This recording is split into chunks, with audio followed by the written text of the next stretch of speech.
If you have people in your life that genuinely and unconditionally love you, love them back.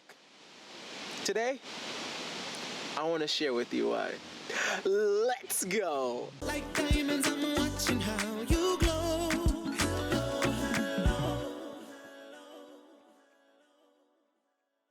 What's up, everybody? It's your boy AJ here, coming through your TV screen, your phone screen, your laptop screen, and beyond.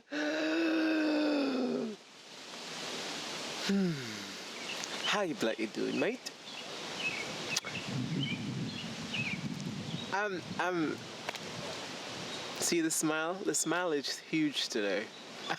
I don't know for what. I wanna share a very unique, life-altering moment in my life. And that moment is based entirely on one of the biggest losses I've ever been dealt by life. What's unique about this loss is the loss came from the natural processes of life. People live to die. And the longer we take to accept that, it is one of those things where death becomes harder to process. The longer we accept, the longer we take to accept it's a part of life. Now, when I was a kid, I'm taking you all the way back to my childhood. When I was a kid, little toddler, years after my father died, my mom was going through a very difficult time. Now, what's unique about this time is there wasn't much sense of family. And when I say there wasn't much sense of family, meaning there wasn't many people in me or my mother's life where we could turn to say, hey, screaming for help here, can you help? There wasn't a lot of those people around. Now, my mother had a friend, which also was my father's friend. So they became good friends after my father died. So their friendship got closer through the death of my father. So this person had a wife. Now, when my father died, him being the good friend that he was, accepted me and my family into his home. And I met his wife and his children. Now, me and his wife had a very good relationship. Like, we had a very good mother-son relationship.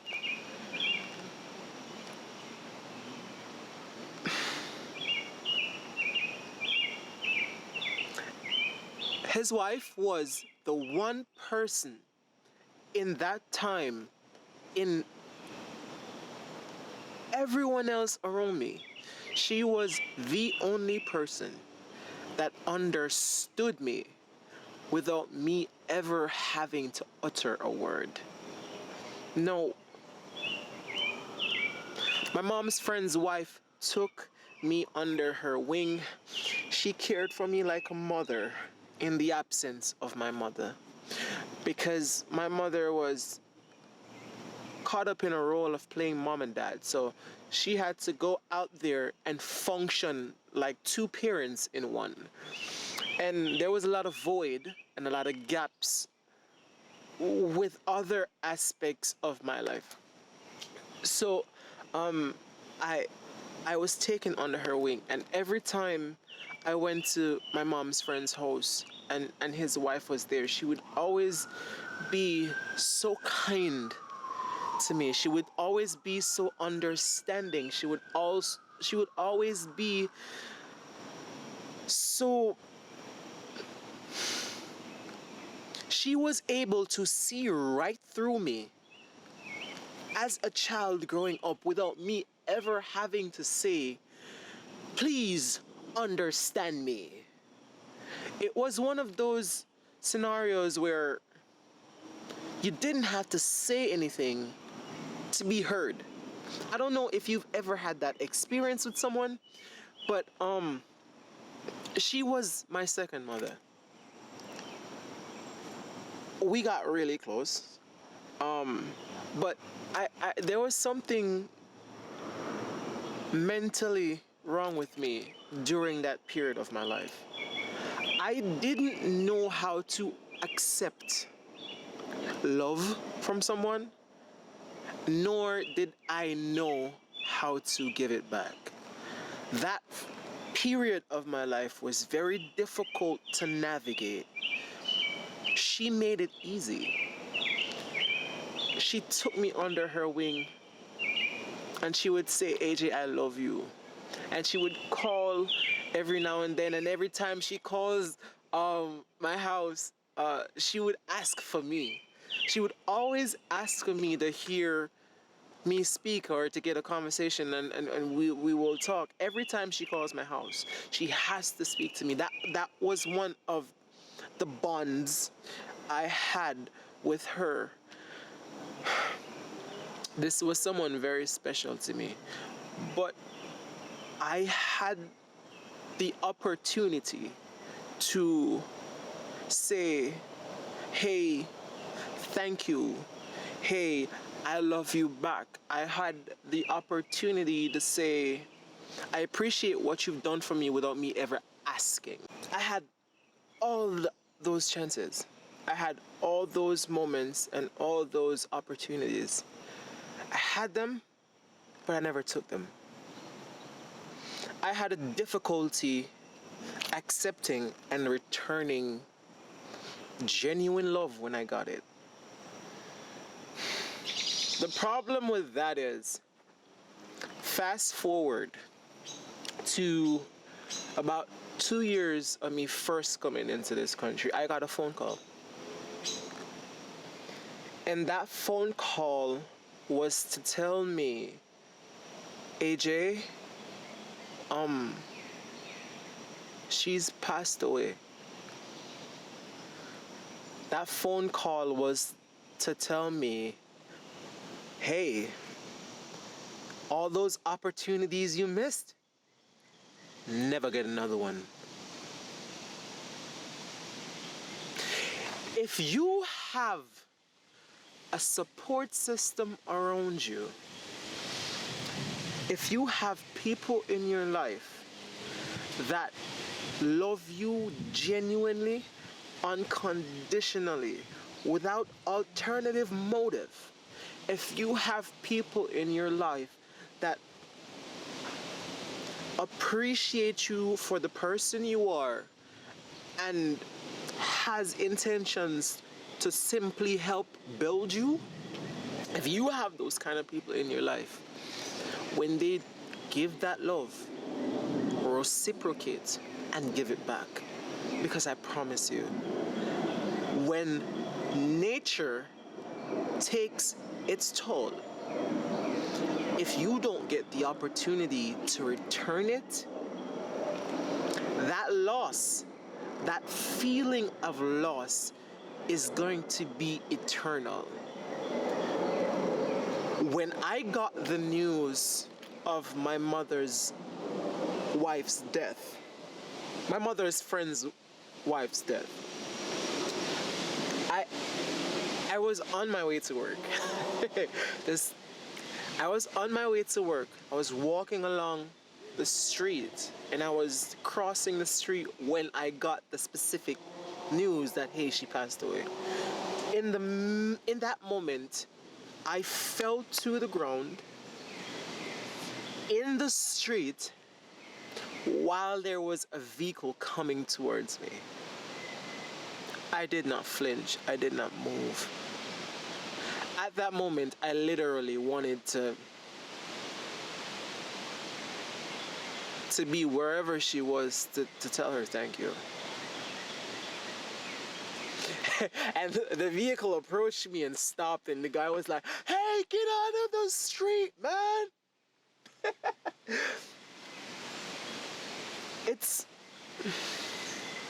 If you have those kind of people in your life, appreciate them.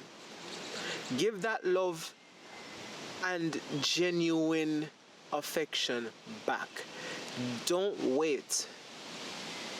That was a very life-altering moment for me. There are still days when I sit down and feel the pain from that phone call.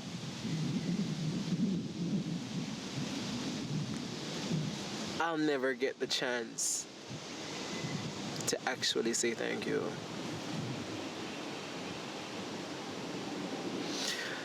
Love the people that love you. We out here. This gets a little bit interesting. I'll be right back. Don't go nowhere. I'll be right back. Baby, I need it and I ain't shy. Put my lips all on you. Your style so luscious and that's no lie. I'll match that swagger. Your waistline grooving and you so fly. Shadow like a dagger. A perfect picture is you and I. Them here to stagger. Baby, you be so fine. And I love the way you whine. Your flexing keep me in line. So lock and key and be your mind. I love the way you shine. And I wanna wine and dine. Baby, you had me at hello. Oh, baby, you had me at hello. Hello, hello. I'm going anywhere you go. That's sexy, baby. I wanna smash it on the low. Hello, like diamonds, I'm watching how you glow. Baby, you had me at hello. Hello, hello. I'm going anywhere you go. Hello, hello. I wanna smash it on the low. Hello, hello. Like diamonds, I'm watching how you glow. Hello, hello.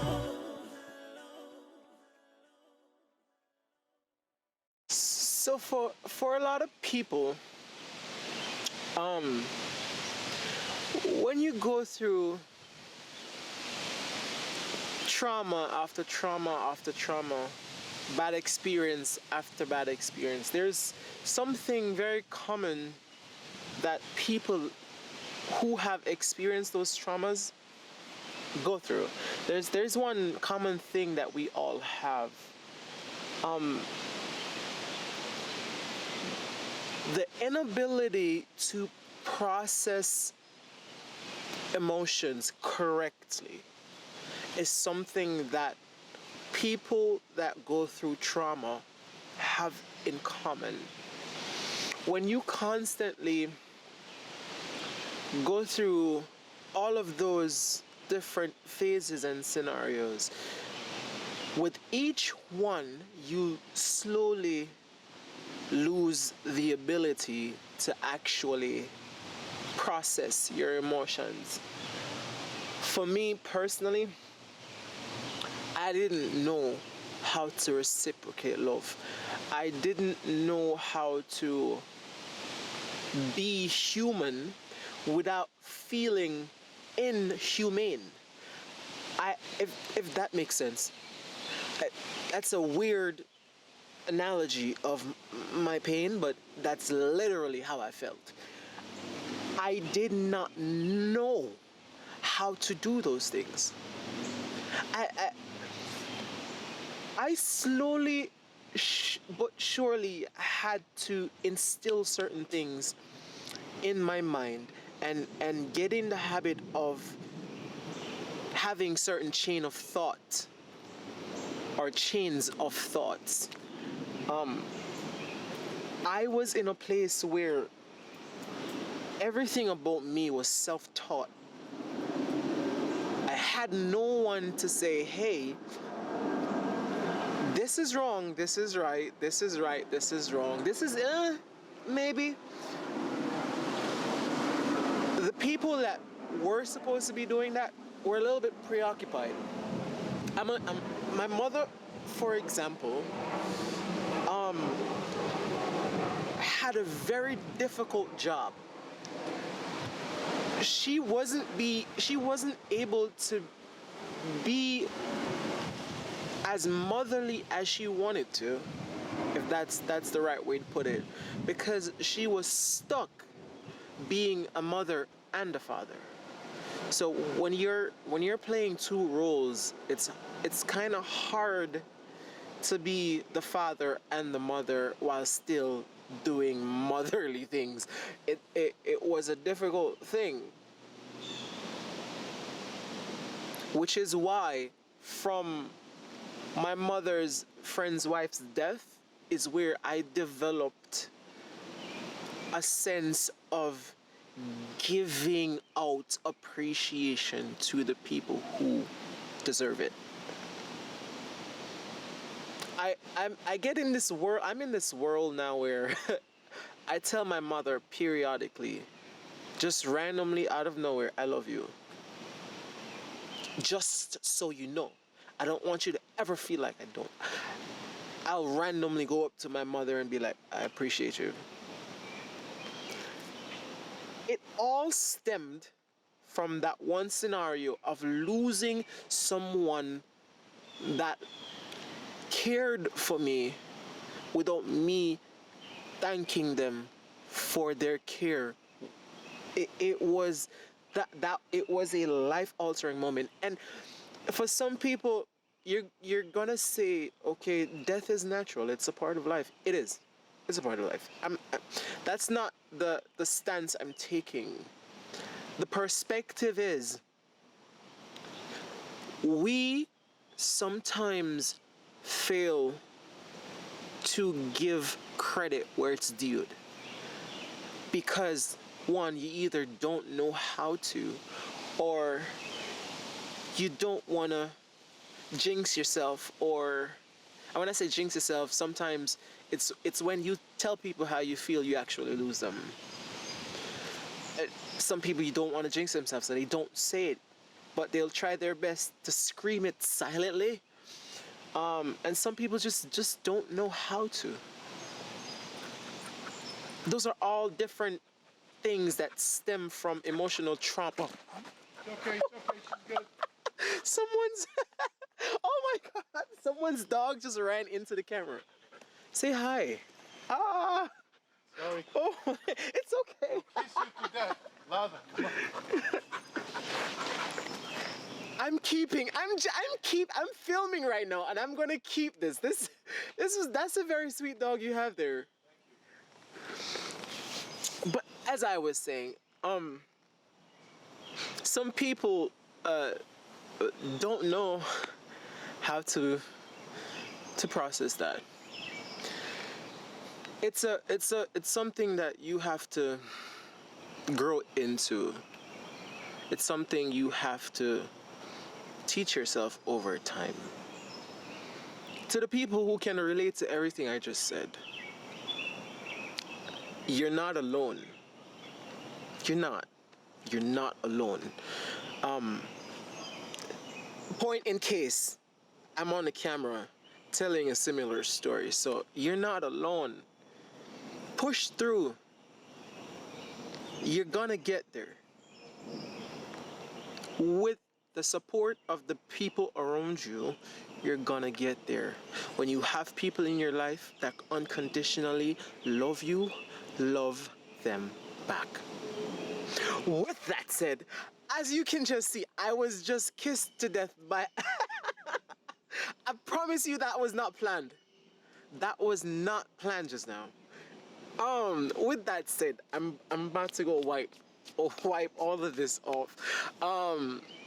Until next time, I love you. This is AJ signing out after being kissed to death by a sweet dog. I love you. Peace out.